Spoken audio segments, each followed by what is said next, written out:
People ain't loyal no more. It's time to talk. Paul, thank you for accepting my invitation.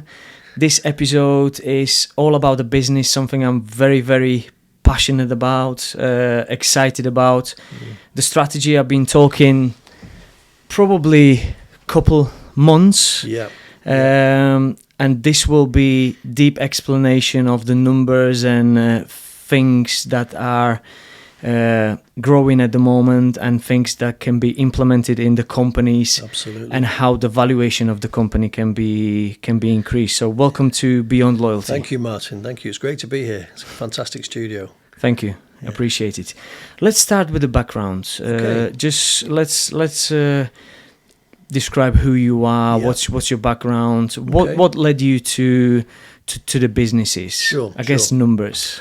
The numbers, yeah. I mean, take you right back to school. When I left school, I wanted to be a footballer or a guitarist. I played guitar and I was a fairly good footballer, but that wasn't to be. So the other thing I was good at was maths. I was good with numbers. Mm-hmm. So I got a job. Same like Mayor Lansky behind you. Absolutely, Mayor. He's right behind me. He's over my shoulder there. He's so yeah. I was good at maths. I did business studies at college. Did a diploma there, and then I got a job in an accountancy practice. Mm-hmm. And before I know it, I was 25 as a qualified chartered accountant. Then I became a chartered tax advisor, then an accredited strategic planner. I set up my own practice, but quite quickly I realised that there's more to life than crunching numbers. Mm-hmm. I was good at it, but so then I sold my practice. That was in 2003, went into UK property. It was actually a client of mine, property investment company that asked me to be part-time FD.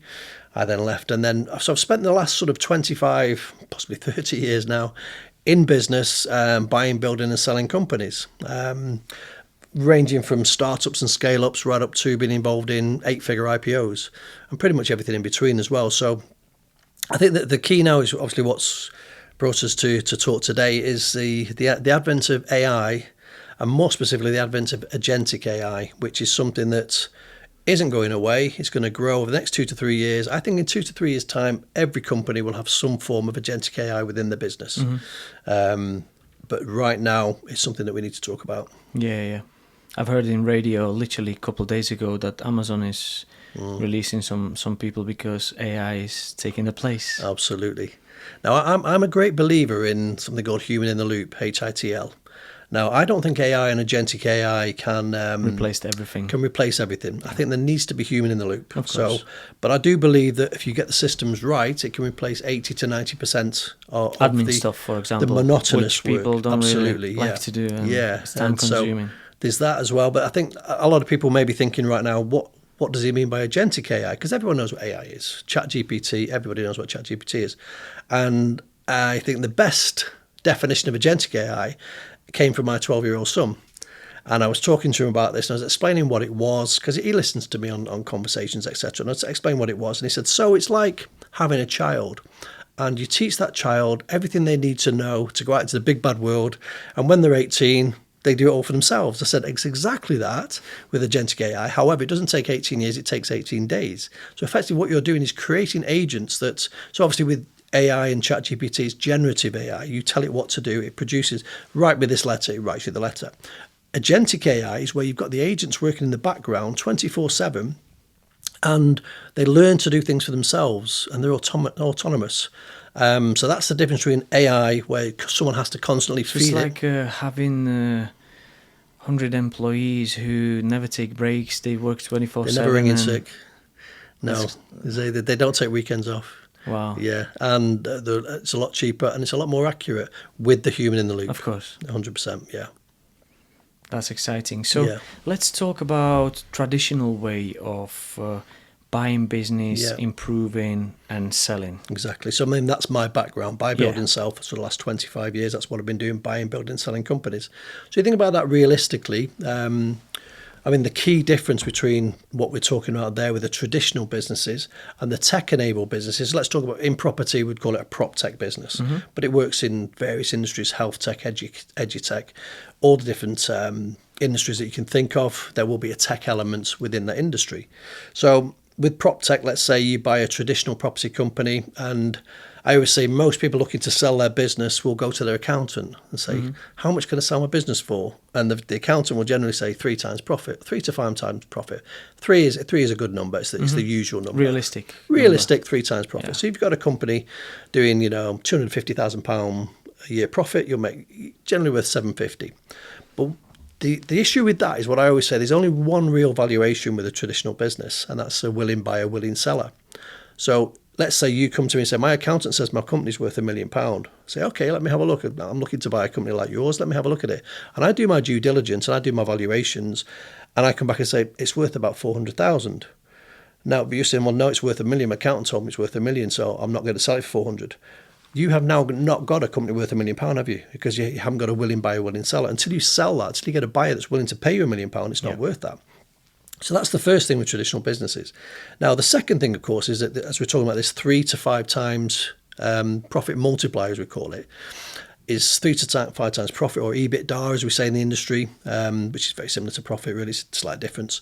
But with the 3 to 5 times profit, with a tech-enabled business, you're looking at maybe 15 to 20 times profit as the valuation. Now, one thing that really kind of piqued my interest was, as everyone will know, Purple Bricks. So we've got the company Purple Bricks, and when you look into the details of that, it was 2 brothers in Birmingham that came up with an idea of online estate agency, and their first float to the market was in the AIM in London, and it was valued at 240 million. It was loss-making. It was a company that was making losses, was worth 240 million. I thought, wow, how can it be worth 240 million? But that wasn't the end of it. A few years later, they went to a full listing, and it was worth 1.3 billion.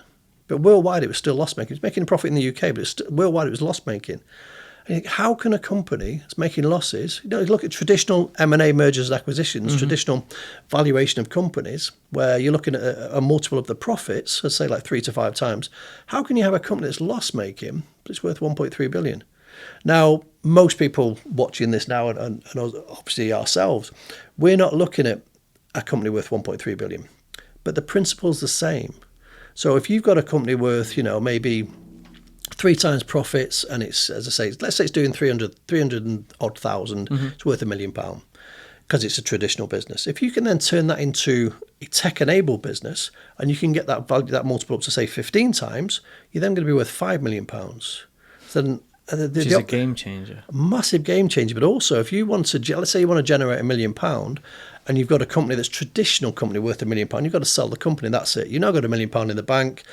How long is that going to last you? If you're 40 to 50 years of age, it's not going to last the rest of your life. No. So, but what about if you could create that business into a tech-enabled business using AI software, Agentic AI specifically, and then that becomes worth, say, 15 times. 10 to 20 times is kind of an average with these tech-enabled businesses. Say it's worth 15 times. You've now got a company worth 5 million. You could sell 20% of that company. There's your £1 million in the bank. You still own 80%. You could use that £1 million to reinvest and build that company. Then that company could go on to be worth 10, 20 million pound in the future, but you still own 80% of it. Or you could use it for any other investment, buy another company, for example. Whichever way, yeah. Or property, Yeah. And obviously, as we've talked about in the past, is sort of personal freedom and financial freedom. Yeah. The beauty of AI and agentic AI is I've run 8-figure companies in the past with 150 to 200 employees, depending on how busy we are. And you can't run that from anywhere in the world. You have to be in the office. Yeah. You've got to be in there Monday to Friday. I was going to say 9 to 5, but that wasn't the game. I do sort of 7:30 to 5:30 in the office every day when you've got that number of employees. Yeah. If you had, again, you used the example earlier, if you had 100 to 150 agentic AI agents working for you, that can be run from anywhere in the world. Yeah. Again, the human in the loop is required. So you're going to need a small team, of course, to run that. However, it's the difference between employing humans and employing agents. And that's what makes the difference, isn't it, going forward? Massive. Yeah. It's not going anywhere, and it will be just evolving and improving, basically. But this valuation is very, very, very interesting because it can take your company from 100k to millions. It's a game changer. It's a game changer. It's a huge game changer. And over the next 2 to 3 years, so many people are going to get into, they're already into AI. Everyone's using AI, but agentic AI is the key.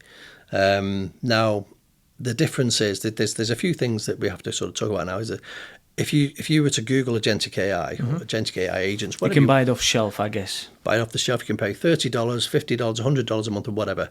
That doesn't work. That's not what will increase your profit multiplier. Is it because it's not on the balance sheet? It's not on your balance sheet. It's not your IP, your intellectual property. So what we specialize in is creating the agents for your business. Tailor-made, like your jacket, tailor-made. I'm sitting in an Armani jacket, you're in a tailor-made jacket. Yours is tailor-made. So we need to work on the fact that what does your company need these agents for? So use a real life example, your letting agent. What's happening within your business that could be taken over by an agent that could reduce all the time, increase the efficiency, increase the profitability, but more importantly, you're creating AI tech enabled software and you're creating agentic AI, which becomes intellectual property for the business. It goes part of the company, basically. Part of the company. It sits on the balance sheet and increases the profit multiple. Now, the key to all this is to say it's scalability. So that was one of the things with Purple Bricks. It was scalable worldwide. They had the systems and the software in place that was worldwide scalability. Okay. Now, with this, again, we're looking at, so if you just get the off the shelf, it's not going on the balance sheet, but it's also replicatable. So if I looked at your business and it's fantastic, it's nimble and it's efficient, it's effective, but you're paying, let's just say, $50 for this piece of software, $30 for this, $100. I can replicate that tomorrow. I could just subscribe to those 3 pieces of software. But if you've created your own systems and your own IP, your own intellectual property, I can't replicate that. So it's defensible, isn't it? Yeah. So that's the difference between the two. That's what gives you the profit multiplier going forward. And that's why it's interesting to investors, because it's scalable. Absolutely. The scalability. Less overheads, more profitable. The profit percentages go up with this. But again, it's the defensibility. So it's not replicatable. That's the key to this. As I say, the off-the-shelf won't allow you to do that. Get it. Yeah. Can we talk a little bit about flips, because that's what excites me as well, because it's one of the strategies in the property. You can do flips, you can find rundown property, let's say for 100k, spend 25, 30k in a refurb and sell it for, I don't know, 160, 170 in an ideal world. Let's use an example of the company that is turning around 1 mil. Yeah. Profit, let's say 250. Okay. Yeah. You identify this company. Yeah. What you can do with it. With this. Yeah, we use that absolutely like an example. So let's say, so it's £1 million, 250 profit, you say? Yep. So let's say that seller is 65 years old, wants to get out. But that guy's tried to sell his company for a couple of years and nobody wants to buy it. Okay, so he's absolutely now just had enough. He's tired, he's exhausted, he's sick to death of going into that same office, Monday to Friday, dealing with the same problems. He just wants out. That kind of scenario, you could go in there and make him an offer. You can maybe offer him 500 to 600 for that business. It's again very similar to property businesses, it's because we are looking for motivated sellers. Yeah, exactly. Sellers that wants to sell now. Yeah. They need to sell for whatever reason. Absolutely. It's the same thing. It's very, very similar thing. So again, when we talk about sourcing deals, one problem that people do, that they fall in love with a specific deal and they have to buy that company. Now straight away, you need to be in a situation with negotiation where you're the prize. Okay. Now, if you're telling that guy that owns that company, I really want to buy your company, and he knows that, and next thing the valuation goes through the roof, and you're not getting a deal. Whereas if you've got sort of 10 to 20 of these potential acquisitions, similar to properties, people have been doing that for years, where they send out letters making lowball offers on properties, and hopefully one of them out of 100 will bite. I wouldn't say it's 1 in 100 with companies, but it needs to be a few there. So again, coming back to your example there, let's say this guy wants 750, you agree to pay him 600. The first thing to mention there is you want to be doing this on what we call a no money down deal, okay, if you can. So we're talking about leverage buyouts, which are effectively where you're borrowing the money on the back of the company to acquire that company. So let's say, again, that doesn't work on every company. There are people out there that will say leverage buyouts, I'll show you how to do it. So ideally there need to be some assets. Absolutely. Correct? There has to be unencumbered assets within the balance sheet that you as the buyer can borrow against, which will then go to the seller. He runs off into the sunset. And you can offer him chunk of that money, basically. Exactly. If you need to. Yeah, if you need to. So there's various ways you can do it with asset-based lending. You can use invoice finance facilities. That's a very quick way. Within 30 days, you can raise the money on those. There's various ways of doing it. And of course, then there's also the negotiation way, where the guy can't sell his company, but he's desperate to get out. You could do a deal where he gets some money up front, and maybe he retains a percentage of the company.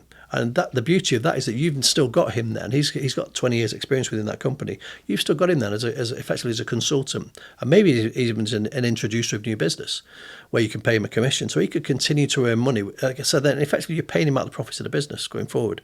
There's an old saying of cooking them in their own fat. And that's the kind of thing we do there. So again, using this example, you're saying there, let's say you can buy that for, let's say realistically you buy it for $500,000. Okay, we're just throwing some figures in for simplicity. You buy it for 500,000. And then you use strategic planning, business development, profit improvement strategies, which is what I've been doing for 25, 30 years. You throw them in there and you increase the profitability, okay? But then the real one, which is to say it's brand new on the market, is the agentic AI. You introduce AI, you introduce tech, you introduce software, and then you introduce agentic AI agents into the business. You're now not being valued at 3 times profit. You're now a tech-enabled business that can be valued at anywhere between 10 and 20. So I'd say we kind of use 15 as an average, but it could be, you're valued at 10 to 20. Even if you only go to 10 times your business, you're now looking at $5 million business, aren't you? You get that profit up to $500,000 with the efficiencies, etc. You've now got a company worth $5 million, which you bought without using your own money. And again, we're now into that scenario, as we said before, where you might want to raise $1 million, sell 20% for $1 million. You still own the company worth $5 million. $4 million of that equity is yours, but you've raised $1 million, and you can do what you want with that. So this is what this agentic AI is doing to, as I say, 25 years. M&A is great. Buying, building, and selling companies is great, but this is M&A on steroids, basically. Massively on steroids, huge amounts of steroids. Yeah, lots of tests in it. Yeah, it's very, very interesting. We will be using my company as an example as well. Absolutely. And the second time we will be sat here. Yeah, there will be some real numbers. What it was worth today. Yeah, and what we achieved as a valuation. Yeah. So I'm really, really looking forward to that. But I'm very excited about these flips as well. Where can you find these deals? Deals are everywhere. I've found maybe deals in your circle. They're in your circle. Let's say again, come back to that example, you want to buy a letting agent. Tell everyone you know that you're looking to buy a letting agent. Yeah. And they will spread the word. They spread the word. And who do they know? I got a phenomenal deal once, just having a coffee with an old friend of mine. What are you up to? This, that, and the other. And he told me his next door neighbour was looking to sell his business. It turned out to be a multi-million-pound deal. There's some phenomenal deals out there. You just never know. Then, of course, there's all the online. There's one called businessesforsale.com. It's a great one. Now, there's so many places to find the deal. I say deals are everywhere. But the key is not to fall in love with a deal. Leveraged buyouts don't work on every deal. Look at the numbers. Look at the numbers. You got to look at the numbers. And the other thing that sounds a little bit sexist, but it's an M&A term. It's not my term, so please don't shoot me for this. But we talk about with makeup, without makeup. So when someone's trying to sell their business, it's a bit like selling a property. They're only telling the good things. Look at the view, look at the school down the road, etc. With a company, it's very similar. They're only going to tell you the great stuff. So in M&A, there's a saying, with makeup, without makeup. So when someone's promoting their company for you to buy, that's the with makeup look of the company. It looks its best. They're only talking about the good contracts. They're only talking about the great work that they've done in the past. They do the same in the property. Absolutely. When they show in the deals, they only show in purchase price, refurb cost, and what it's worth. Yeah. But council is not there. Electricity is not there. There's no project management fee is not there. There's nothing in there. No. Many things, because it wouldn't look good. And they've probably got 3 quotes, and they've put the lowest quote in there. It's all the thing, and that's the with makeup. Your job is to find the without makeup look of that company. That's when the due diligence comes in.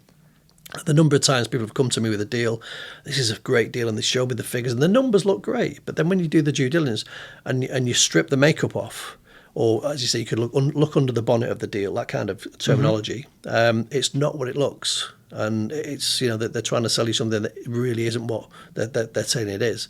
Now with property, it's a lot harder to do that. With a company, it's a lot easier to do that. Okay. You know, there's creative accounting, and there's one where I'll give you one example: work in progress. Work in progress, for every pound of work in progress within a company is a pound of profit. So every pound of profit is times by 3 to 5 times, and that puts on the valuation. So people sort of bulk up their work in progress just before they're due to sell. Now, you know, you need to look at that kind of thing. Is it real work in progress? Are these contracts actually started? Are they reality? And sometimes when you deep dive into that, so if someone just says, oh, it's got £1 million worth of work in progress, that's just adding £3 to £5 million onto the value you're paying. But when you look into that, is that real work in progress, or are these contracts not actually started yet? Then when you look into it, so there's various ways that they can use the makeup, as the terminology we used earlier, to make that company look a lot more valuable than it really is. That's where the due diligence comes in. It's, you know, it's so important. Strip it down, strip the makeup off. I mean, the old, you know, again, not wishing to sound sexist, but on a first date, take them swimming, as they say. You take a girl swimming, the makeup comes off. So that terminology, that analogy is with a company, you've got to get that and see what the real company looks like. Real numbers. Yeah. Yeah. So that's from that perspective. But as I say, the beauty of where we're going now with AI and agentic AI, I say it's M&A on steroids. It's you're not just, you can make money in that. It's a bit like saying, you know, with a property, you can go in, you can put a new bathroom, kitchen, doors, floors, etc., and you renovate the property, and it looks far better than it was, and you make a profit. But if you could sort of say, okay, a similar thing within property is the enhancement of value through change of use, which many years ago I was involved in down in London, where office blocks, and there was one we were looking at in Lincoln's Inn Fields in the centre of London, and turning that into a mansion, so like a 7-storey mansion, and the difference in value was huge. So a residential property in that area was huge compared to what it was worth as an office block. So that's the kind of thing there we were talking about, the agentic AI, where you're taking traditional businesses worth 3 to 5 times, turn them into tech-enabled businesses. So whether it be PropTech, EdutaTech, whatever it may be, health tech, you turn it into a tech-enabled business, and the valuations go through the roof. That's where the real profits are going to be made over the next 2 to 3 years. And it has been said by several people that, you know, agentic AI will create more multimillionaires in the next 2 to 3 years than anything's ever done. At Rainbow Northwest, we make real estate effortless. Whether you're looking to sell on the market, off market through our exclusive investor database, or via auction, we've got you covered. Plus, we offer top-notch property and project management, including refurbishment for investors. We can help you to build your own portfolio. Let us help you on your real estate journey. Rainbow Northwest, your trusted real estate business partner.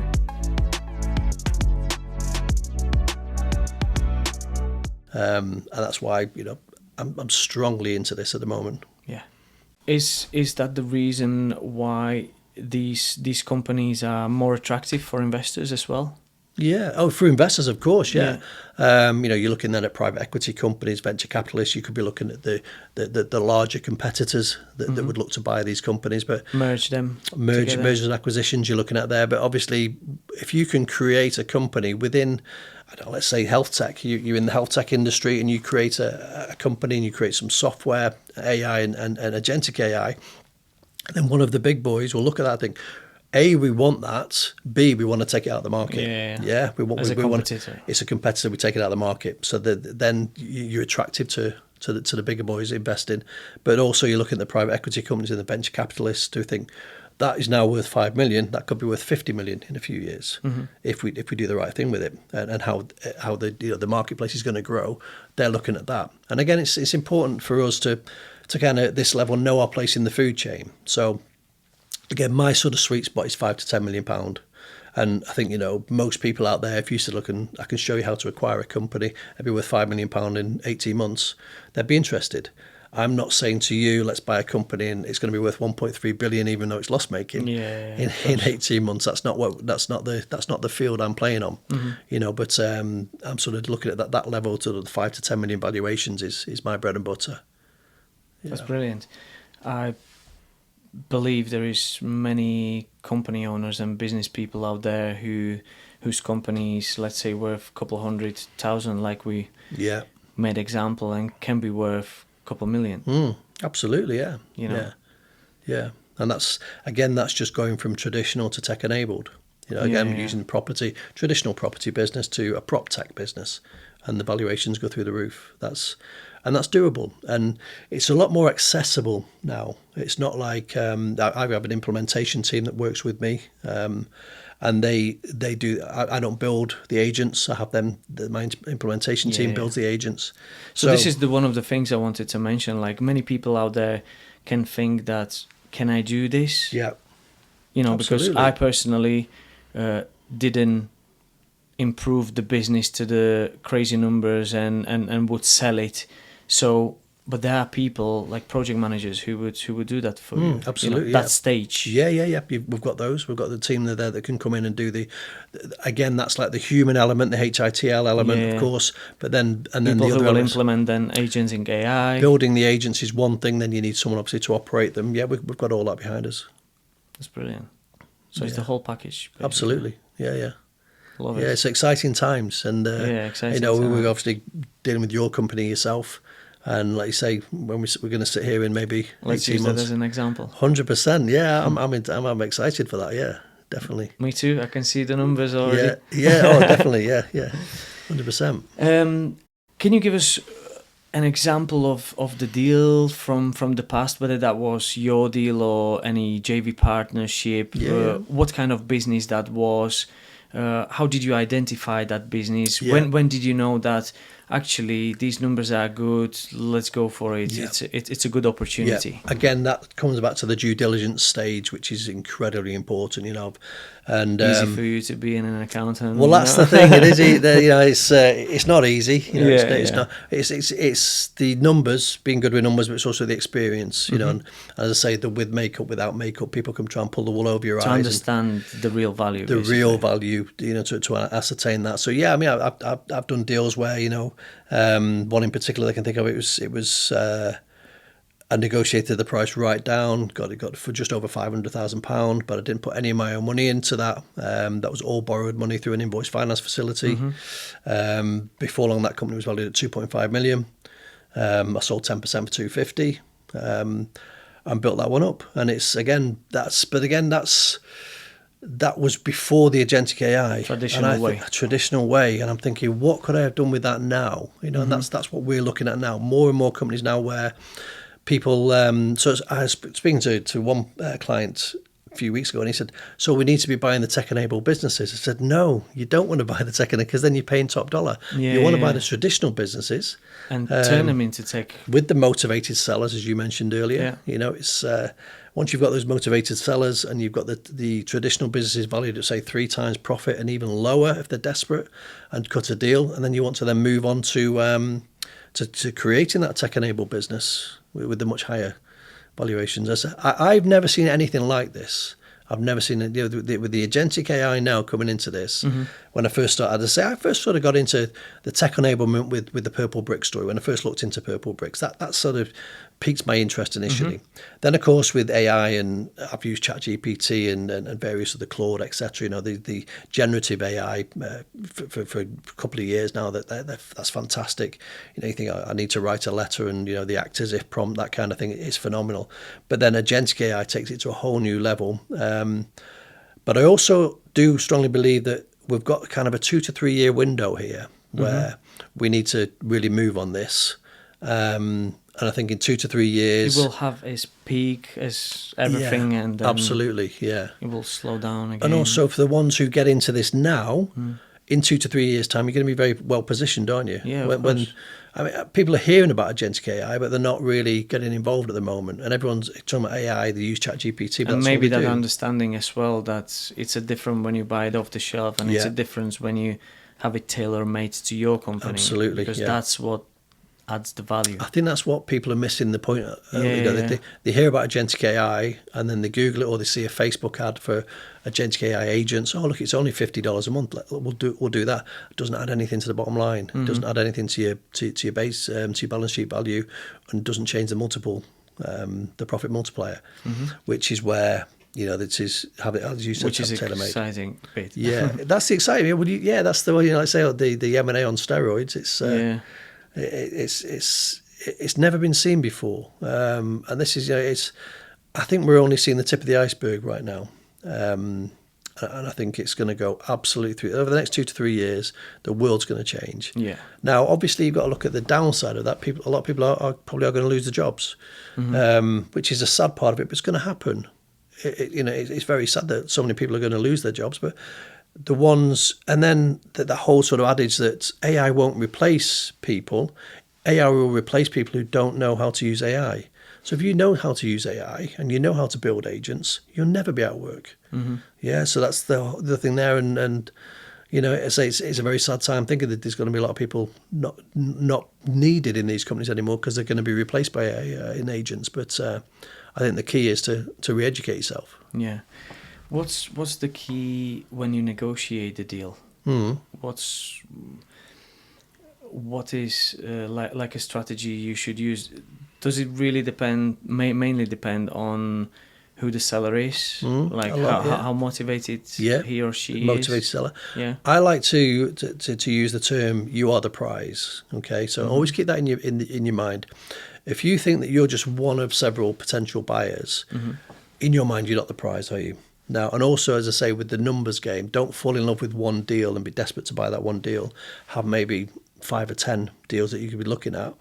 And so then you become the prize, and you're looking for, like you said, the motivated sellers who potentially have tried to sell a company several times and no one's really bought it.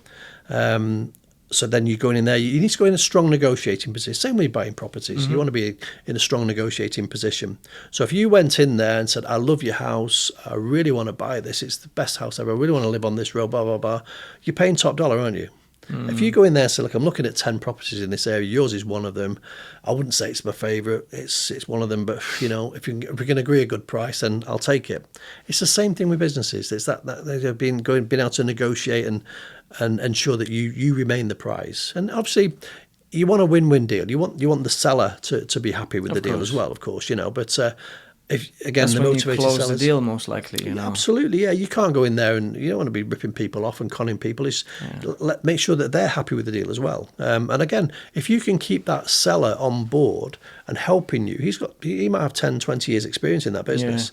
They know it in out. They know it in and out. They've worked in house for 10, 20 years. They know exactly what needs to be done, and they can also introduce new business to you. So keep them happy too. Which can be worth more than scraping another couple of $100,000 off the price. You could scrape a couple of $100,000 off the price. The guy gets annoyed with you and never wants to speak to you again. Or you can give him what he wants, and he stays on board and he brings you another couple of £1 million worth of business over in the next few years. Yeah. So think about that kind of thing as well. It's not all about the numbers and the making as much profit on the purchase. Get it. And this is applicable to any type of business, is that correct? Pretty much. Or most of the mostly, businesses? I say we're talking about properties and PropTech, Yeah. Because that's obviously what we're going to be doing with your business in the PropTech world. But edutech, health tech, there's so many different sort of tech-enabled industries that this can work with. And obviously, and like I say, I'm very much into the tailor-made side of things. Let's have a look at this business. Let's look at a strategic plan for that business. Let's analyse it and audit it. I've been a registered auditor in my time. I know how to audit businesses. I'm a qualified accredited strategic planner. I know how to do that. But then adding in the fact that we're doing this with the result of having agents replacing or enhancing the effectiveness by doing additional tasks. Thinking about leaving UK for the better lifestyle? Picture yourself in Cyprus. Sunshine, sea views, and slower pace of life will help you to find your dream home on this beautiful island.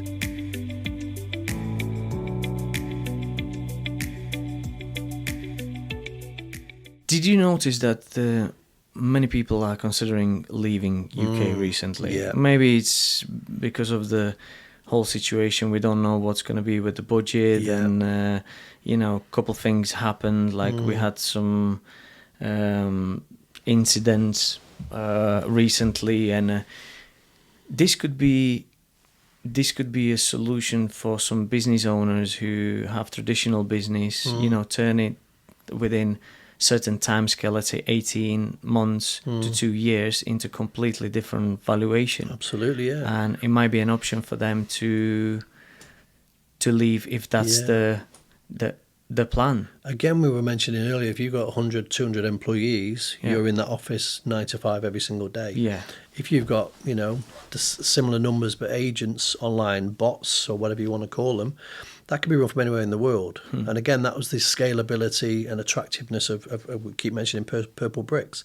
And again, that was a huge company, but this can be done, any size really. So yeah, I understand what you're saying. And back in sort of 2003, 2004, I was over in Spain, had my own overseas property company based in Spain, and then we branched out into Italy.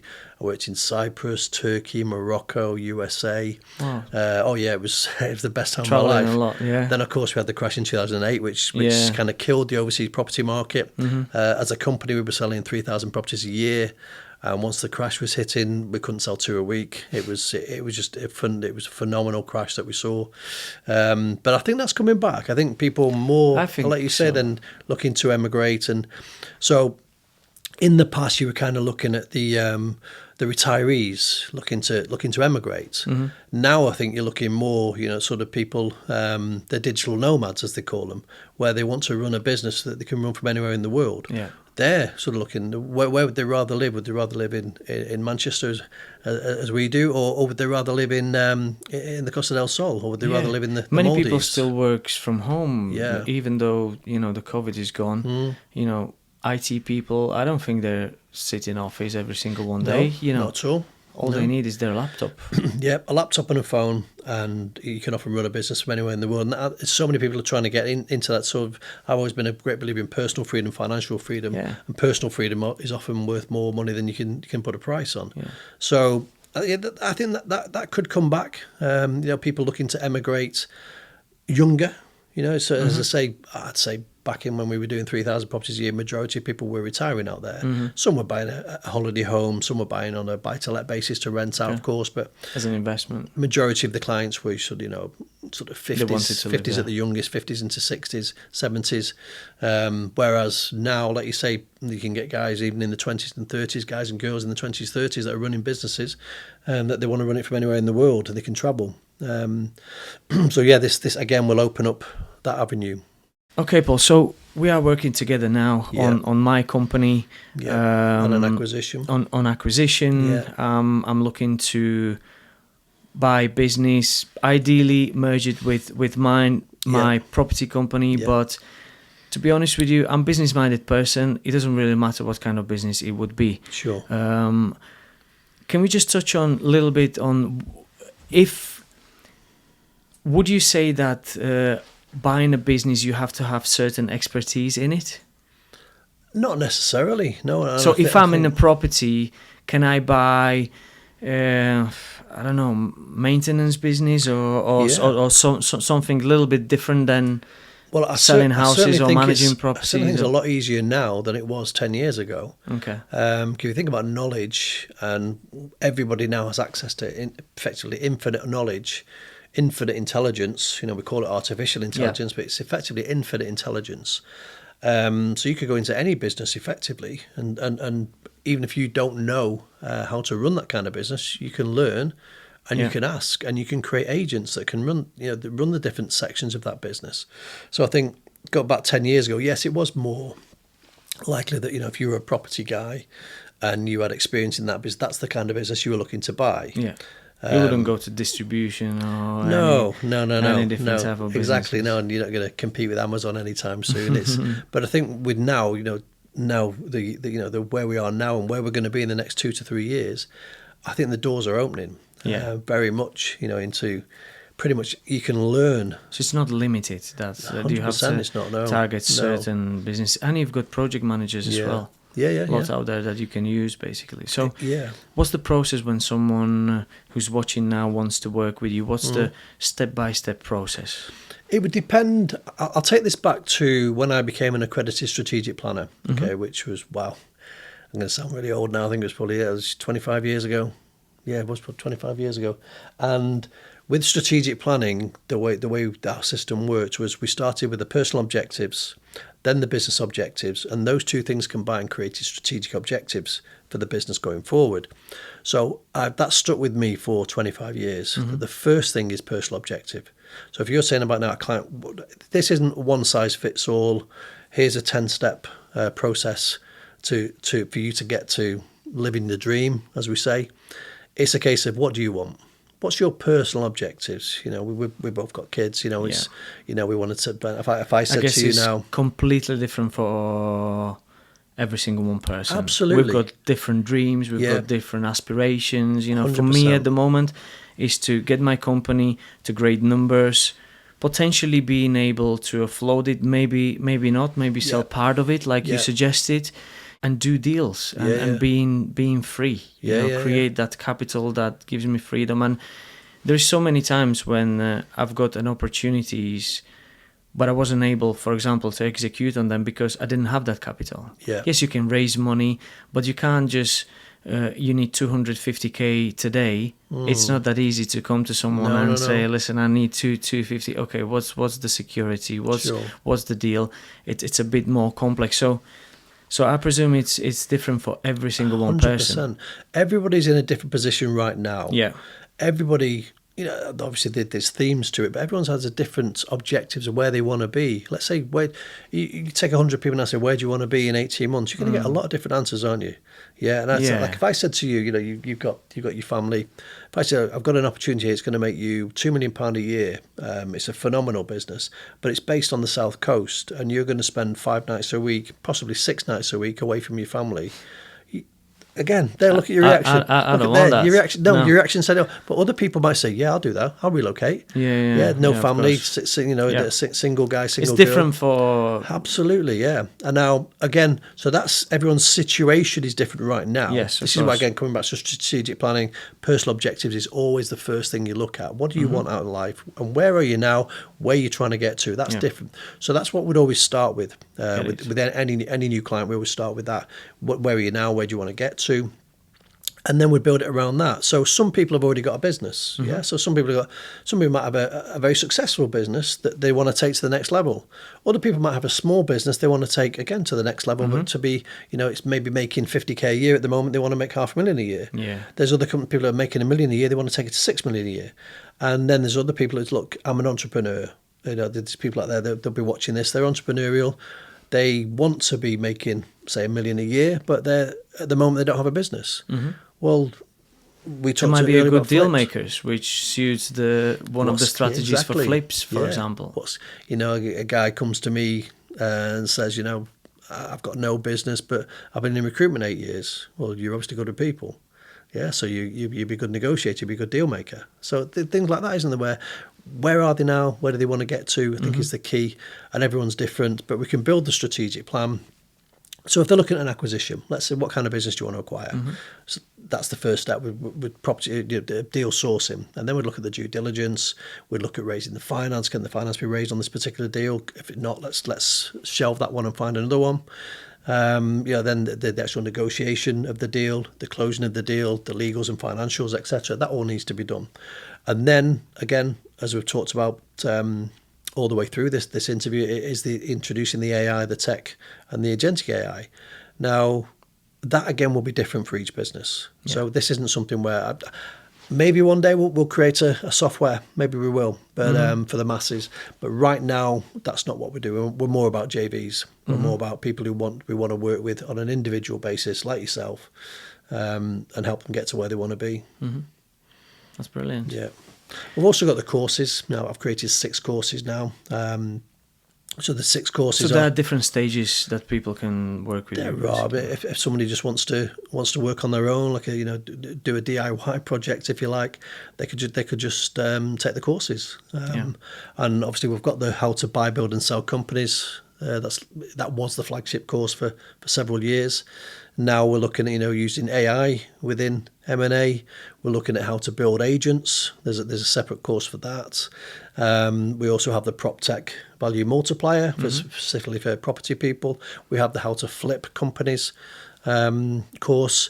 And we also have the one that a lot of people are interested in right now is raising finance. So we talked earlier about some people don't have finance. Okay, so one thing that's is potentially possible, certainly with these tech-enabled businesses, is the SEIS. Now, SEIS is an investment scheme that, with the HMRC, the taxman in the UK. It's effectively where you can raise up to £150,000 and the investors get huge tax relief on that. So they get sort of 50% tax relief on the acquisition, the capital gains tax is better, there's all sorts, and then they don't, if the whole thing was to crash, they only lose maybe 30% of their investment. So that's very, very investable. For the investors who are looking to maybe get £150,000 investment, and realistically it'll cost them 30,000. Now obviously that 150,000 investment that they don't know could be worth 1.5 million down the line. Who knows? So that's something that we teach. We have a course on that, but we can also do that one-to-one, teaching people how to become SEIS ready within their company with the HMRC, and then to be able to generate 150k very quickly. I say within a month or two, you could generate 150k. Yeah. Raising finance from private investors. Yeah. What's your advice for people? I believe from my own experience, because I raised some money for myself for property deals, it's building relationships. It's relationships. And it's two things. One is the strength of the deal, and one is the person that's asking for the money. Trust. 100%, yeah. And, has to be there. Yeah. And we talk about loyalty, so again, there's investors like deals are everywhere. So there's so many people and out wealthy there. people are there, who have money but not necessarily that many options. That's right, where to put them. I've seen people even posting on Facebook. Sometimes it's bullshit, sometimes it's real. I've got 250k. Can you advise me what to do, how to start in a property, for example? But that can be anything else. That can be for a business. Can be. Well, one of the investors that I work very closely with, he said to me one day, "I love this. I press a button, and the number on the screen goes down, and then 6 to 12 months later, the number on the screen goes back up, but by a lot more." And that's how he puts it. He said, "That's what I do to earn this money. So I press a button on the screen. I press a button, and he transfers the money." And he said, "That's pretty much what I do." And if there's people out there looking, I don't know how to get investment. There's also people out there with a few £100,000 in the bank, earning 1 to 2% interest a year. That's no good. Now, if you can offer them 10% return on their money, 10 to 12%, they'll if the deal's right and they're comfortable with you, they'll take your hand off. And again, start small. Maybe don't try and go out there and I want to borrow if you're doing your first deal, you don't go out to a private investor and say, "Can you lend me £2 million?" Of course. Let's start small. And then how is it with securities when let's say you would manage to raise, let's take an as example, 200k. Yeah. You manage to raise 200k and you want to use it to buy a business because you've got some skin in the game. You've got some cash to work with. What's the security? How can you secure it for that investor against what? For example, in property, you might give them first charge, which gives them that kind of good feeling that whatever will happen, I've got this asset, this property that is worth 300k, and I've got 200k, borrow. Well, there's two main ways. One, give them equity in the business. Okay. You maybe give them 25% of the business for that 200k. Is it not perceived from some people as a risky? Because as we know, that business can go from millions to zero, and same other way around. It can go the other from, way as well. From 100k to millions. That's the whole thing about investing, isn't it? Someone could invest 200k into your business, and 2 years later it's worth nothing. But they could also invest 200k into your business, but it's worth $1 million in a few years' time. So that's the whole thing, and that's where they'd be looking at the due diligence. That's why the due diligence is important. Absolutely, vision and the right people to improve and the way it. you structure, which we can help with, the way you structure that investment to present to investors. That's very important. Make sure it's not a failure. What we call information memorandum. That kind of thing is so important to get right. And there's certain things that the investors want to see on day one. And if you just, they took the old saying on the back of a fag packet, as people used to say, it's not the way to do it. You can't say, hey, give me 200k, I'll be worth $500,000 in a couple of years. Yeah. Why is that then? It just will. I can feel it. It will happen. I guarantee you. Trust me. It's going to work. It doesn't. That's not what they're looking for. They want facts and figures. They want a data room to tap into. Yeah.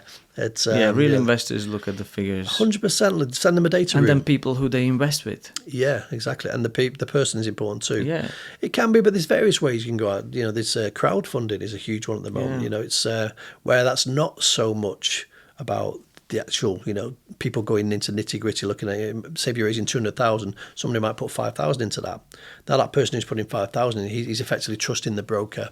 So is it, for example, a little bit more safer when the company that you're going to invest into has some physical assets? 100%. Yeah. Yeah. Because they might have properties in it. If you can give them security, that's obviously the cast iron way, isn't it? So look, I want £200,000 into this business, but you're going to take a second charge on one of the properties that comes up. Fantastic. Yeah. That's a beauty. Again, it can be secured on the shares of the company, but like I say, yes, that's risky, but there's also a risk the other way, isn't there? That you give away. There's a risk to you that you could be giving away 20% of your company for 200k, when that 20% is worth £1 million down the line. Well, that's very expensive funding, isn't it? Yeah. When you could have borrowed that 200k from the bank, and then you're just paying them back with interest. Yeah. So it works both ways. Yeah, I get it. Yeah, understand. What other type of assets there can be in a company? Yeah. Apart from property, for example. Yeah. Equipment. Well, this is it with the asset-based vans. lending. You can refinance the vans. Sometimes you'll see a company that's got a fleet. I've done that myself. Fleet of vans that weren't financed. You can refinance the vans. Invoice financing is a very quick way, very popular way within leverage buyouts. So again, I'll explain that one a little bit. It's when a company has debtors, so it has money owed to it on contracts, etc. So let's say that it's owed £500,000 at any one time. You could fairly easily borrow £300,000 through an invoice finance facility, which could be used for the leverage buyout, or even used after the event. You could buy a company, do a deal with the owner to pay him out of the profits, and then hang on, there's £500,000 worth of debtors there. We could raise some more money to invest there. Generally, that's about 1% a month you would pay on that, typically. But again, it could be what you need to do. It could be the way of raising the funds you need to reinvest. And as we were talking before, if you're then reinvesting that into becoming a tech-enabled business, the ROI is huge. Yeah, some people might have aspirations to own a couple businesses. So what they could do if they have their own business, improve that one, pull some money out, invest into another one, and copy and paste. Yeah. Then you got the synergistic benefits. So if you take 5 companies. Again, let's use property because we're both property guys. You've got 5 companies within the property industry and they all have their own valuation. If you were to merge those 5, rebrand into a group, and they've come like a facilities management style where you can go out to hotel groups and do everything that they want with one phone call, then that synergistic value becomes a lot higher than the individual value. Than normal. Yeah. So that's going back in traditional M&A. Way. Yeah. But again, with pump the steroids in onto that with the AI and the Agentic AI, then it goes through the roof. Yeah. Very interesting. Yeah. Do you read books? I do read books. Yeah. That's any favorite one you can recommend? Well, I'd say the one that there's always many, I know, but sometimes we've got a book that will just make impact. I've got to say the one for me was Think and Grow Rich. Which I mentioned that yesterday. Oh, I've read that. I mean, it's one, I think it was, I saw a quote from Bob Proctor somewhere that said you should read a bit of Think and Grow Rich every day. He was reading it every day. That's right. Yeah, he had it like his Bible. That's what I say. It's kind of, and the state of my copy, I have a copy of the thing and it's falling apart. I've had it that many years. It's literally falling apart. Somewhere, but I don't want to change it because it's got mindset history. Completely. That's got history. Yeah, you can absolutely. have your own passion. And yeah. As long as you're willing to go for it and take those steps. Yeah. I believe it will happen. And again, that's something that stood the test of time, isn't it? Yeah, definitely. I always wanted to be in a business, and look, I'm in a business. Yeah. We can always improve. Yeah. But the things that I've been passionate about recently are coming to the place. I'm meeting the right people and everything is falling into places, and I can see that puzzle picture clearer and clearer, Yeah. which is great. I mean, I'm in the process of writing my own book. I've written the small e-books, which you've seen, you've read, which is the PropTech Value Multiplier. But this is more about the Agentic Revolution, which is the title of the book, the Agentic Revolution. And it covers all the different industries that the Agentic AI will be used in. It also, obviously, because based in Manchester, that the Industrial Revolution was started in Manchester. You know, the digital revolution with going right back to Alan Turing, you know, some people call the godfather of AI. He was based at Manchester University. So this agentic revolution, it makes sense for it to kick off in this city. So that's a book I'm in the process of. I've got up to about 31,000 words now, and it's just a case of editing. And when do you reckon it will go out? That will be published early next year. Early next year, but I just want to get it absolutely right. It's I don't want to publish it too early, but I suppose as a digital copy, it'll be ready before then. I mean, we're in November tomorrow, aren't we? So it's potentially early next year. We'll be looking at having that ready to. Is loyalty important to you? 100%. Yeah, so important. I think joint ventures, loyalty, people, being a people person. You know, this. I always say this one thing for me. I the phone number I've now got, I got in 1998, and I've still got the same phone number. So I sometimes get messages on WhatsApp or whatever. People I haven't spoken to for 10, 15 years. Oh. People I've done business with many years ago, and it's great to do that. For people to be contact able you. to have those people. Yeah, of course, with social and media, it's a lot easier to get hold of people anyway. Through everyone's on Facebook or LinkedIn. It's easier to contact people, but long-term loyalty is very important. Yeah. When someone wants to work with you, where can they find you? Well, we'll obviously put a link below this video. I thought they can contact you yourself if they're a subscriber to your podcast. They can come through you. I'm on LinkedIn. I'm on Facebook. I have my website, pauljohnsoncoaching.com. They can contact me through the website. I'm not hard to find. So who are the people that can reach out, basically? They don't necessarily need to have their own business. No, I mean... They're probably the ideal clients when they have already some established business. I mean, that is one way. It's twofold, isn't it? As we said earlier, that you've got the people who own their own businesses and they want to grow those businesses and they want to make those businesses become tech-enabled to increase the multiple. But if there's people out there that don't have a business right now and they're looking to acquire a business... and as I say, you know, acquire a traditional business at low valuation, 3 times profit, let's say, turn that into a tech-enabled business. They're ideal clients, absolutely ideal clients, and they're probably the ones that will make a quicker return. Yeah, and you know, they say if you can buy a company without using your own money for a low valuation, turn that into a tech-enabled and sell it high. Buy low, sell high. It's been the ethos for many years, hasn't it? It's a great strategy, yeah. So, and as I say, they can, if they want to do a JV with me, I'll look for certain people I'll do JVs with. You know, as we're doing a JV, there's certain people I'll do JVs with. Other people might want to do it themselves and just have some weekly coaching with me. Yeah, guidance. Yeah, some guidance. They might numbers. Yeah, but they don't specifically want a joint venture as such. So there's various ways it can work. Brilliant. Yeah, it's been an absolute pleasure to have you here. I'm really excited about this chapter because I'm very, very positive that we will make some money out of this. I'm keen to learn how to flip businesses as well, because I've done same thing with the properties, but this there are different numbers we're talking about. You know, making I think the next 20, 2 to 3 30 years we've never seen. I think the potential to make money in the next 2 to 3 years with these strategies, we've never seen anything of its sort ever. Yeah, and I'm excited to also have some fun with it. Would you say that AI is the future? AI and agentic AI are the future, 100%. It's not going anywhere. And again, sort of comparing, you know, when people first started getting websites.